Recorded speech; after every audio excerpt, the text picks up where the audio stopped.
নমস্কার, আমি বর্ণা বৈষ্ণব। আপনারা ইতিমধ্যেই জানতে পেরেছেন যে আমি সজলদের বাড়িতে বিয়ের দাবিতে অনশন করি। সজল আমার সাথে দীর্ঘদিনের সম্পর্ক করে, এমনকি ওর সাথে আমার বিয়ের মতো সম্পর্ক হয়, কারণ হচ্ছে তার ফ্যামিলির সবাই জানতো বিষয়টা। হঠাৎ করে তারা নারাজ হয়। যখন আমি তাদের বাড়িতে গিয়ে উঠি তখন হচ্ছে আমাকে সজলের মা এবং খোকন বালা আমাকে মারধর করে ও বাসা থেকে বের করে দেন। যার কারণে ওখান থেকে আসার পরে আমি এই বিষয় নিয়ে থানা, ওসি, তারপরে হচ্ছে ইউনিয়নের যে অফিসার ম্যাম তাদেরকে জানাই, কিন্তু আমি এর কোনো সুস্থ বিচার পাই না। যার কারণে আমি গোপালগঞ্জ জেলার জেলানি স্যারকে জানাতে চাচ্ছি যে আসলে আমার এই সুষ্ঠু বিচারটা আপনি করে দেন।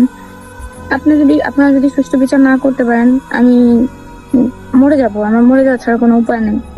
আপনারা যদি চান যে না একটা মেয়ে কেন মরে যাবে, সুষ্ঠু বিচার পাক, আমি চাই আপনারা তদন্ত করেন, আপনি সুষ্ঠু একটা বিচার করেন।